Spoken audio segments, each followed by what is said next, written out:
বন্ধুরা, যে ব্যক্তি তার স্ত্রীর সাথে এই তিনটি কাজ করে সে নিঃস্ব ও দরিদ্র হয়ে যায়। বন্ধুরা, এই তিনটি কাজ কি যা ভুল করেও আপনার স্ত্রীর সাথে করা উচিত নয়, যার কারণে আপনি দরিদ্র ও ভিখারি হয়ে যাবেন। আজ আমি আপনাদের জন্য খুবই গুরুত্বপূর্ণ তথ্য নিয়ে হাজির হয়েছি, কারণ আজকের ভিডিওতে আমি আলোচনা করব কোন তিনটি কাজ একজন পুরুষ তার স্ত্রীর সাথে করলে সে নিঃস্ব ও গরিব হয়ে যায়।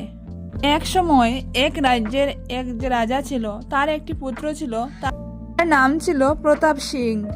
প্রতাপ সিং সৌন্দর্য ও যৌবনে আশীর্বাদ প্রাপ্ত ছিলেন।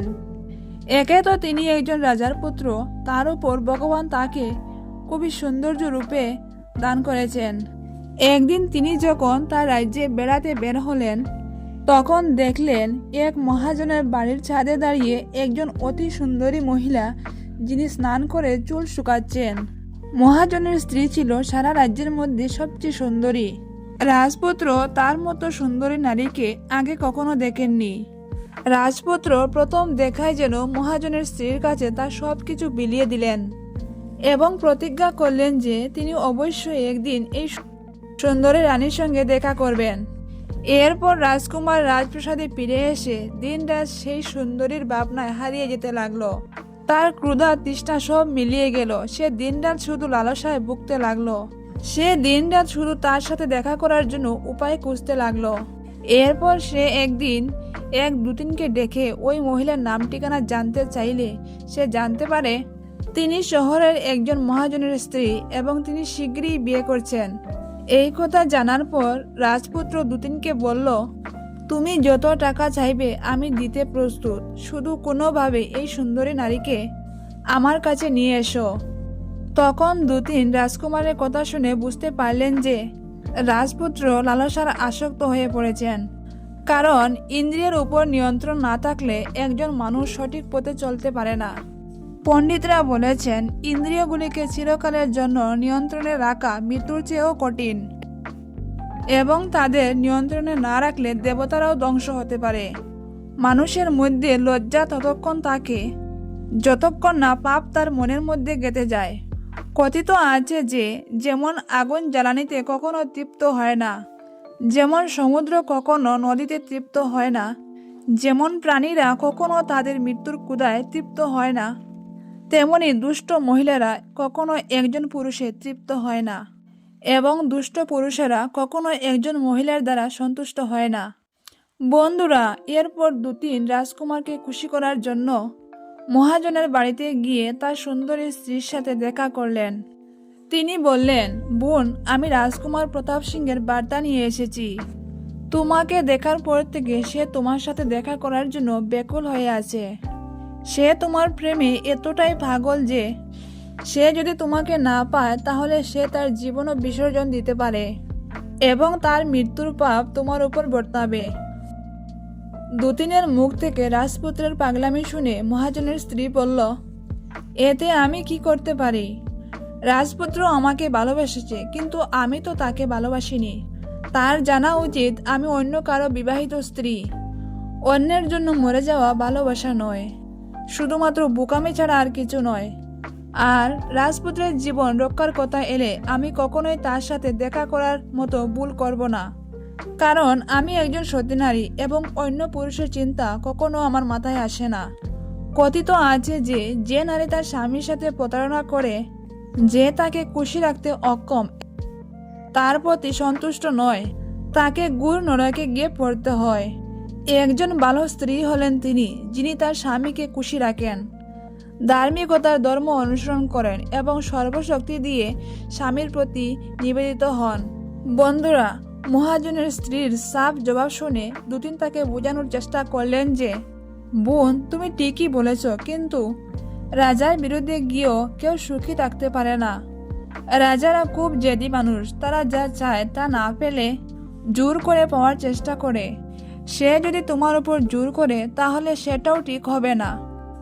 প্রিয় বন্ধুরা, দুদিন ধরে এইভাবে বোঝানোর পর মহাজনের স্ত্রী বললেন, কোনো প্রতিব্রতা নারীর যতই সমস্যা আসুক না কেন, তার স্বামীকে ছেড়ে অন্য পুরুষের সাথে সম্পর্ক করা পাপ। কিন্তু আমার স্বামী যদি নিজে আমাকে রাজপুত্রের হাতে তুলে দেয় তাহলে আমি কোনো পাপ করব না, আর রাজপুত্রের ইচ্ছাও পূরণ হবে। এই কথা শোনার পর মহাজনের স্ত্রীর কথা রাজপুত্রকে গিয়ে বললেন দুতিন। তিনি বললেন, এইভাবে আপনার সাথে দেখা করতে পারবে না মহাজনের স্ত্রী, কিন্তু হ্যাঁ, যদি তার স্বামী তাকে আপনার হাতে তুলে দেয় তাহলে সে আপনার কাছে আসতে প্রস্তুত। দুতিনের কথা শুনে রাজপুত্র ভাবলেন, সে কোন মূর্খ হবে যে নিজের হাতে নিজের স্ত্রীকে অন্যের হাতে তুলে দেবে। তখন দুতিন বললেন, আপনার মস্তিষ্ককে একটু ব্যবহার করুন। পণ্ডিতরা বলেন, যে কাজ বুদ্ধি দ্বারা করা যায় তা ক্ষমতা দিয়ে করা যায় না। প্রিয় দর্শক বন্ধুরা, সেদিন থেকেই রাজকুমার মগ্ন হয়ে পড়েন কিভাবে তার স্বামীকে রাজি করাবেন। ভাবতে ভাবতে রাজকুমারের মাথায় একটা বুদ্ধি আসে। সে ভাবল তার স্বামীর সাথে বন্ধুত্ব করতে হবে, কারণ বিশ্বাস দিয়ে যে কাউকে পরাজিত করা যেতে পারে। এই ভেবে রাজকুমার মহাজনের সাথে বন্ধুত্ব করে নিল। বন্ধুরা, আপনারা নিশ্চয় জানেন বন্ধুত্ব শুধুমাত্র দুটি পরিস্থিতিতেই সম্ভব।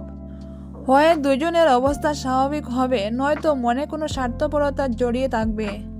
তাই রাজপুত্র মহাজনকে বন্ধু বানালেন এবং সহকারীও করলেন, এবং মহাজনও রাজকুমারের প্রধান সহকারী হয়ে খুবই খুশি হলো।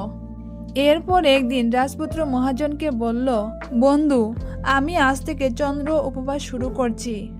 এই উপবাস চলবে 1 মাস। এই উপবাসের জন্য আমার প্রতিদিন একজন নারী লাগবে, কারণ এই উপবাসে নারীর পূজা করতে হয়। আমি 1 মাস প্রতিদিন করে একজন নারীর পূজা করব, তবেই আমার উপবাস সফল হবে। আমার উপবাস সফল করার জন্য তোমাকে আমার কাছে প্রতিদিন একজন ভালো নারী আনতে হবে, আর আমি তাকে পূজা করে ফেরত পাঠাবো। রাজকুমারের মুখে একথা শোনার পর মহাজন বলল, বন্ধু, এটা কি এমন বড় কথা? আপনার পূজার জন্য আমি প্রতিদিন নারীর ব্যবস্থা করব।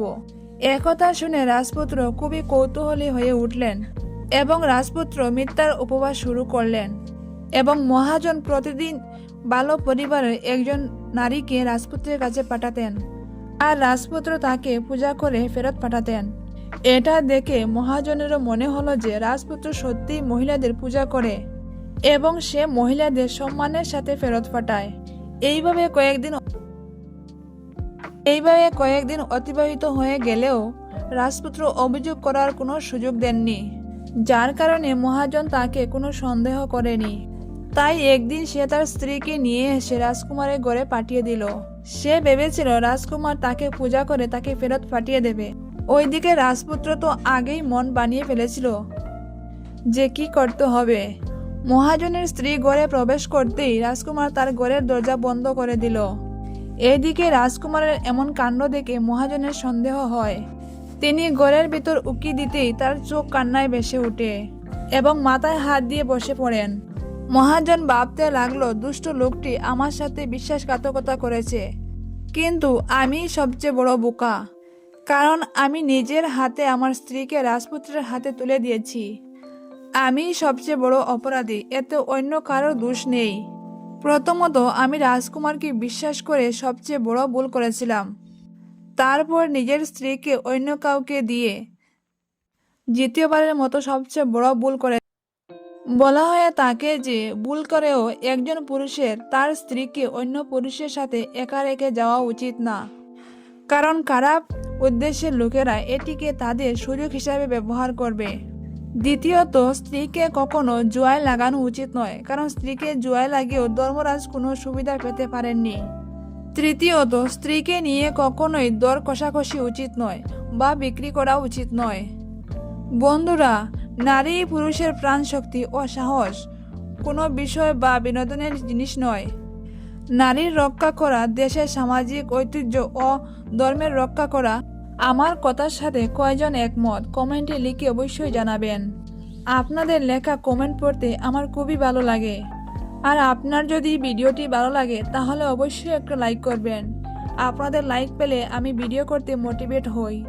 এবং যদি আমার চ্যানেলে নতুন হয়ে থাকেন তাহলে অবশ্যই সাবস্ক্রাইব করে আমার পাশে থাকবেন। ভিডিওটি সম্পূর্ণরূপে দেখার জন্য আপনাদের অসংখ্য ধন্যবাদ।